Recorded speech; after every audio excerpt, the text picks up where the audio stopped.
Simhapuri FM బుల్లి కథలు బుజ్జాయి కథలు.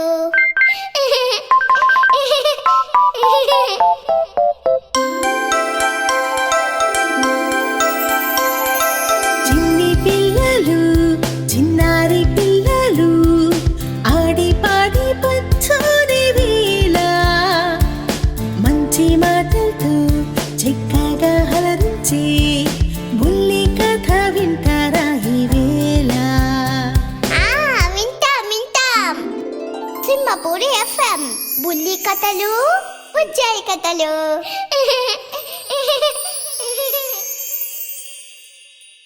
బుల్లి కథలు బుజ్జాయి కథలు శీర్షికన మిమ్మల్ని అలరించడానికి వచ్చేశాను మీ నందిని చైతన్య.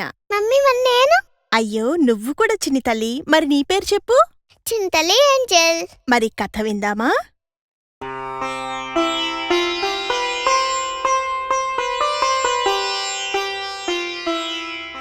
చిన్ని తల్లి, నిన్నటి కథలో దమనకుడు సింహమైన పింగళకుని పొగుడుతూ ఉన్నాడు కదా, తర్వాత ఏం జరిగిందో ఇప్పుడు విందాం, సరేనా?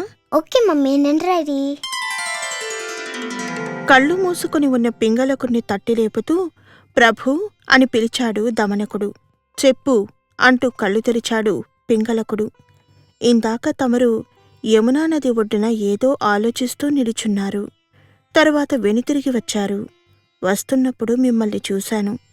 అప్పుడు కూడా ఏదో ఆలోచిస్తున్నట్టుగానే ఉన్నారు. అంతలా ఏం ఆలోచిస్తున్నారు సెలవిస్తారా? పింగళకుని ముగ్గులోకి దించే ప్రయత్నాన్ని ప్రారంభించాడు దమనకుడు ఈ ప్రశ్నలతో. అప్పుడు పింగళకుడు, ఓ అదా, అది నీలాంటివాడికి చెప్పడంలో నామోషి ఏముంది కాని, ఇందాకేదో పెద్ద శబ్దం వినిపించిందయ్యా. ఏ జంతువుదో ఆ పెద్ద కూత. అది ఏ జంతువు అయ్యుంటుందా అని నాకు అంతు చిక్కట్లేదు. నాకు వినిపించేలా అంతగా కూత పెట్టిందంటే అదేం తక్కువది కాదు, చాలా బలమైనదే ఉండాలి. పైగా ఎంత ధైర్యం లేకపోతే నా రాజ్యంలో నన్ను భయపెట్టేలా అరుస్తుంది అని అంటుండగానే మధ్యలోనే మాట అందుకొని మిమ్మల్ని భయపెట్టడమా అంటూ ఆశ్చర్యంగా నటించాడు దమనకుడు.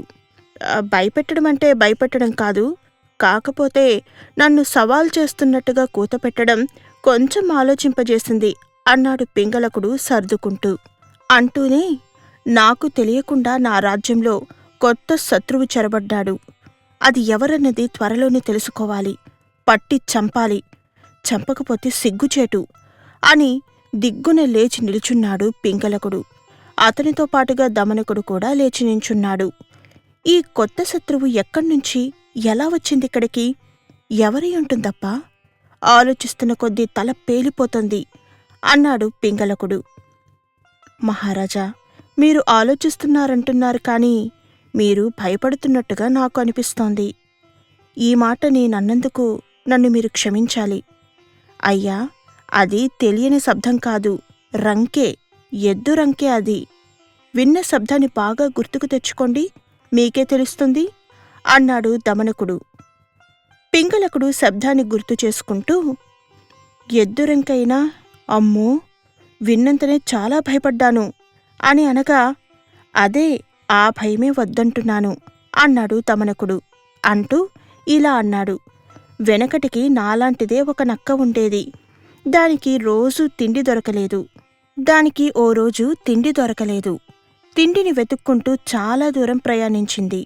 ఆఖరికి దానికో యుద్ధభూమి కనిపించి అక్కడ చచ్చుపడి ఉన్న గుర్రాలు, ఏనుగులతో పాటు సైనికుల్ని కూడా చూసింది. నోరూరిపోయి వాటి మీద పడి తిందామనుకున్నంతలో పెద్ద శబ్దం వినవచ్చింది. ఆ శబ్దానికి భయపడి పారిపోబోయి మూర్ఛపోయింది. కాసేపటికి మూర్ఛ నుంచి తేరుకొని భయపడకుండా జాగ్రత్తగా చుట్టుపక్కల చూసింది. చూస్తే అక్కడ మర్రి చెట్టు కింద నగారా కనిపించింది. అది యుద్ధ నగారా.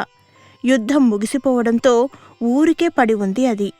గాలికి మర్రి ఊడలు, కొమ్మలు ఊగుతూ నగారాన్ని తాకుతున్నప్పుడల్లా అది మోగుతూ పెద్ద శబ్దాన్ని ఇస్తోంది. ఇందాక విన్న శబ్దం అదే. ఓస్, ఇదా అనుకుంది నక్క. ధైర్యం తెచ్చుకొని భయపడి పారిపోతే ఆహారం దొరికేది కాదుగా. భయపడకుండా చూసింది కాబట్టే అన్నీ వివరంగా తెలిసాయి. దాంతో హాయిగా కడుపు నిండా తిని ఎంచక్కా వెళ్ళిపోయింది ఆ నక్క. అని అన్నాడు దమనకుడు పింగళకుడితో.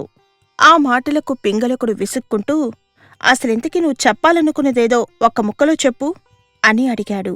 మరేం లేదు మహారాజా, దేనికి భయపడకూడదు, అనవసరంగా ఎక్కువగా ఊహించుకోకూడదని నా అభిప్రాయం. అప్పుడు పింగళకుడు, సరేగాని ఇప్పుడేం చేద్దామంటావ్ అని అనగా దమనకుడు ఇలా అన్నాడు. మీరు అనుమతిస్తే ఆ రంకె ఎవరు వేశారు, ఎక్కడ వేశారు, ఎందుకేశారు ఇవన్నీ కనుక్కొస్తాను అని దమనకుడు పింగళకుడిని కోరగా, పింగళకుడు, కావాల్సింది అదే, రంకె వేసిన శత్రువు బలాబలాలు తెలుసుకోవడం చాలా అవసరం. ఎలా తెలుసుకోవాలా అనుకుంటున్నాను. సమయానికి నువ్వే వచ్చావు. కాగల కార్యం దమనకుడు తీరుస్తానంటున్నాడు. ఇంకేముంది? మనసులోని ఇవన్నీ అనుకుంటూ నిరభ్యంతరంగా పైకి ఒప్పుకున్నాడు పింగళకుడు. ముందా పని చేసిరా, శత్రువుని అన్ని కోణాల్లోనూ చదివిరా. అలా చదివి నువ్వొస్తే తర్వాత దానిని ఎలా ఎదుర్కోవాలో, ఎలా మట్టుబెట్టాలో నేను ఆలోచిస్తాను అన్నాడు పింగళకుడు. దమనకుడు తోక ఊపుకుంటూ ముందుకు నడిచాడు. అలా ముందుకు వెళుతున్న దమనకుణ్ణి పింగళకుడు వెనక్కు పిలిచి ఇలా అంటున్నాడు. ఎదుటివారి బలాబలాలు చూసుకొని సమయోచితంగా మాట్లాడు. మన గురించి అవసరమైతే 4 మంచి మాటలు చెప్పు, వీలైతే భయపెట్టు. అయినా నీకివన్నీ బాగా తెలుసనుకో. కాకపోతే చెప్పాల్సిన బాధ్యత రాజుగా నా మీదుంది, అందుకని చెబుతున్నాను. సరేనా? సరే, వెళ్ళిరా అన్నాడు పింగళకుడు. దమనకుడు పరుగందుకున్నాడు. రాజుకి కనిపించే వరకు పరుగు తీసి తర్వాత నింపాదిగా నడవసాగాడు. దమనకుడు ఎందుకు మమ్మీ అలా నటిస్తున్నారు? ఎందుకా? పై అధికారి చెబితే అలాగే ఉండాలి. సేవకుడెప్పుడు పై అధికారి చెప్పినట్టే వినాలి. అధికారి కంటికి కనిపించేంతవరకు హడావిడి చేసి ఆపై నెమ్మదించాలి. ఆ తీరులోనే దమనకుడు కూడా నెమ్మదిగా నడుస్తూ ఇలా ఆలోచిస్తున్నాడు. ఎలాగైనా మళ్ళీ రాజుకి దగ్గరవ్వాలి. దగ్గరయ్యి రాజుకి సలహాదారు, సన్నిహితుడు అనిపించుకుంటే ఆ హోదానే వేరు. తనని చూసి జంతువులని భయంతో గౌరవిస్తాయి. కావలసింది కూడా అదేగా అని అనుకున్నాడు దమనకుడు. బురద రాదారిలో అడుగుజాడల్ని బట్టి వెతుకుతూ సంజీవకుణ్ణి చేరుకున్నాడు. బలంగా దిట్టంగా ఉన్న సంజీవకుణ్ణి చూసి ముందు భయపడినా తరువాత ధైర్యం తెచ్చుకొని ఇలా కేకేశాడు దమనకుడు. సంజీవకా, సంజీవకా అంటూ. ఆ పిలుపుకు సమాధానంగా దమనకుణ్ణి చూశాడు సంజీవకుడు. అప్పుడు దమనకుడు ఇలా అంటున్నాడు. సంజీవకా, నేనెవరో తెలుసా? ఈ అడవిని ఏలుతున్న మృగరాజుకి బాగా కావలసినవాణ్ణి. నా పేరు దమనకుడు. రాజుగారు పింగళకుడు పంపితేనే నేను నీ దగ్గరికి వచ్చాను. ఇందాక నీ రంకే నేను రాజుగారు ఇద్దరం కలిసే విన్నాం. నాకేమనిపించలేదు గాని రాజుగారికి బాగా కోపం వచ్చింది అని అన్నాడు. ఆ మాటలకు సంజీవకుడు, అవునా, అయ్యయ్యో అంటూ భయపడ్డాడు. భయపడకు, నేనున్నానుగా అని దమనకుడు అనగా, అంతా తమ దయ అన్నాడు సంజీవకుడు కృతజ్ఞతగా. దయ చూపించాల్సింది రాజుగారు. వారు దయ చూపించాలంటే ముందు రాజుగారిని నువ్వు దర్శించుకొని రంకె వేసి తప్పు చేశాను, క్షమించండి అని అడగాలి. అడిగితే రాజుగారు తప్పకుండా క్షమిస్తారు. తర్వాత నిన్ను తన పరివారంలో కూడా చేర్చుకోవచ్చు. రాజుగారి పరివారంలోని వారంటే ఎవ్వరికీ భయపడాల్సిన అవసరమే లేదు. మనకి ప్రాణభయం కూడా ఉండదు. లేకపోతే రాజుగారికి ఆకలి వేసిందంటే మన సంగతి వేరే చెప్పాలా? కాబట్టి పద, నాతోరా, రాజుగారి దగ్గరకు నిన్ను నేను తీసుకెళ్తాను. నేను చెప్పింది చెప్పినట్టు నువ్వక్కడ చెప్పు అన్నాడు దమనకుడు.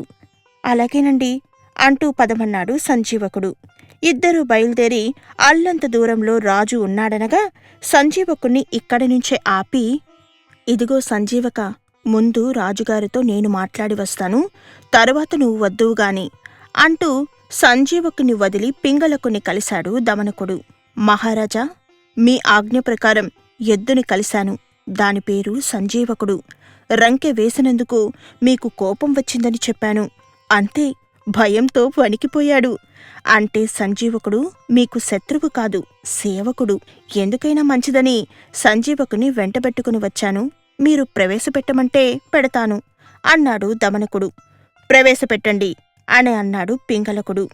దమనకుడు వచ్చి సంజీవకుని కలిసి, నీ అదృష్టం బాగుంది సంజీవక, రాజుగారు మంచి సమయంలో ఉన్నారు, పద వెళ్ళి కలుద్దాం అంటూ సంజీవకుని వెంటబెట్టుకుని వచ్చాడు దమనకుడు. పింగళకుని చూస్తూనే దండం పెట్టాడు సంజీవకుడు. అప్పుడు పింగళకుడు ఇలా అన్నాడు, నువ్వు నా శత్రువు కాని పక్షంలో మిత్రుడిగా ఉండిపో, మంత్రిగా మా ఆస్థానంలో కుదురుకో. నీకు నాకు మనిద్దరికీ చాలా బాగుంటుంది. ఈ అడవిని పాలించడం కష్టంగా ఉంది. నువ్వు నాకు తోడుంటే ఇబ్బంది ఉండదనిపిస్తోంది. ఏమంటావ్ అని అడిగాడు పింగళకుడు. ఆ మాటలకు సంజీవకుడు, నేను చెప్పేదేముంది మహారాజా, మీ ఆజ్ఞ శిరసావహిస్తాను, మీరు చెప్పినట్టుగానే నడుచుకుంటాను అని అన్నాడు. రోజులు గడుస్తున్నాయి. పింగళకుడికి ప్రీతిపాత్రుడైపోయాడు సంజీవకుడు అనతి కాలంలోనే. పింగళకుడికి సంజీవకుడితోనే లోకం. సంజీవకుని విడిచి పింగళకుడు క్షణం కూడా ఉండలేకపోతున్నాడు. ఇది దమనకుడు భరించలేకపోయాడు. వెంటనే కరటకుణ్ణి కలిశాడు. దమనకుణ్ణి చూస్తూనే కరటకుడు అంతా గ్రహించి ఇలా అంటున్నాడు, చూసావా, నువ్వొకటనుకున్నావు, ఇంకొకటయ్యింది. అదే నేను చెప్పింది. రాజుల తీరే వేరు. వారు ఎవరిని చేరదీస్తారో, ఎందుకు చేరదీస్తారో ఎవ్వరికీ అంతుపట్టదు. చెబితే విన్నావు కాదు. పైగా ఆ సంజీవకుని తీసుకుని వెళ్ళి పింగళకుని స్నేహితుని చేశావు. ఏమైందిప్పుడు? అక్కడ నీకే చోటు లేకుండా పోయింది అని వ్యంగ్యంగా అన్నాడు. ఆ మాటలకు దమనకుడు బాధపడుతూ, అవును, తప్పు చేశాను, ఒప్పుకుంటున్నాను మిత్రమా. ఒప్పుకోక తప్పుతుందా? దేవుడి దయలేకపోతే ఏ పని జరగదు. నమ్మి మోసపోవడం రాసిపెట్టి ఉంది, జరిగింది. ఆషాఢభూతి కథ నాకు గుర్తొస్తుంది నిన్ను చూస్తుంటే అని అన్నాడు కరటకుడు. ఆషాఢభూత, ఏంటా కథ అని దమనకుడు అడగగా కరటకుడు కథ చెప్పడం మొదలుపెట్టాడు. ఆ కథేంటో రేపటి భాగంలో విందాం నానా. అలాగే మమ్మీ.